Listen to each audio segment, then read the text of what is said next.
Čaute lidi, já jsem ProGamer a vítám vás tady u menšího tutoriálku a dneska je to jakoby takový návod, jak pracovat v CMDčku nebo v příkazovém řádku.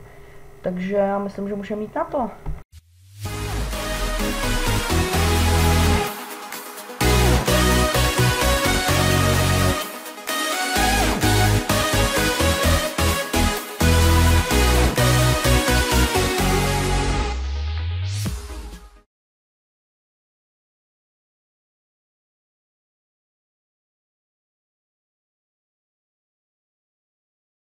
Takže jsem tu zpátky a tady vidíte teda CMD, napsal jsem to do toho, má to každý počítač.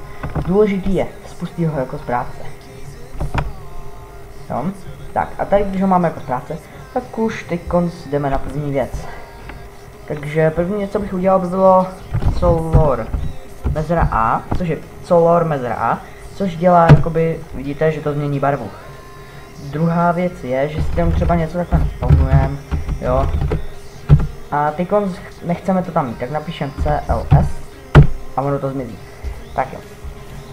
Další věc je, když chceme zjistit různý účty, takže napíšem net user a tady máme všechny účty, co jsou na tom, takže tady máte administrátor, guest, což jsou dva účty, které jsou tam vždycky, a pak ten náš účet, který máme, což je můj, v mém případě PC2. Teďko bychom šli net user administrátor, jo, net user administrátor, enter.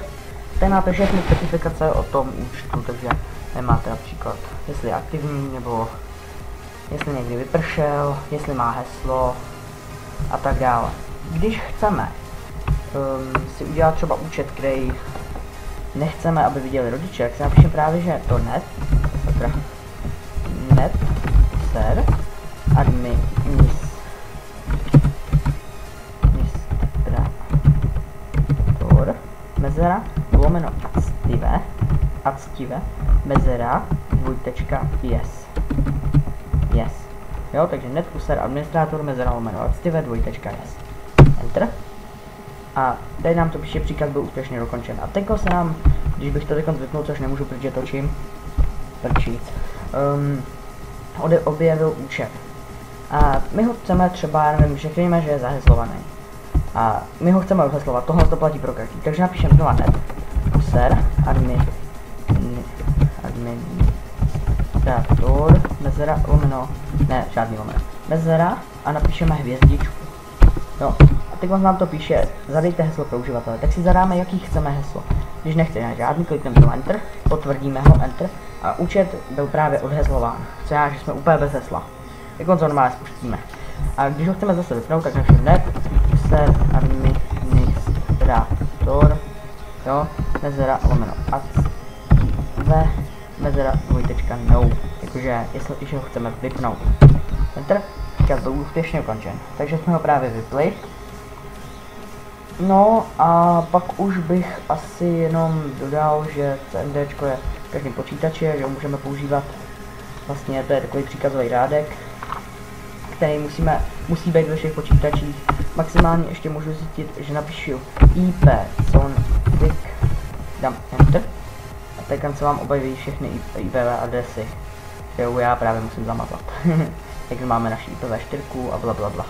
Jo, tak a teď bonus, který jsem neříkal, že bude, ale bude. A to je, že si tady dáme nový. A to je spíš jakoby takový jakoby k naštvání dáme zástupce.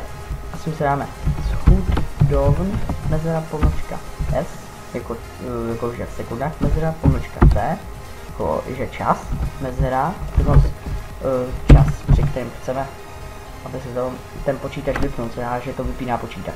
Dáme další.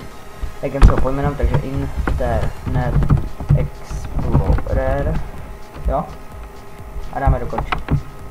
Tady máme ten věc. Jeden klikem pravým a dáme vlastnosti. Tak si tady můžeme dát změnit ikonu, objeví se tohle, si nevšimejte. A tadyhle můžeme najít ikonu internetu, kterou se mi spíše si přehlíd. Jo, nepřehlíd, tady je. Dáme OK. A použít.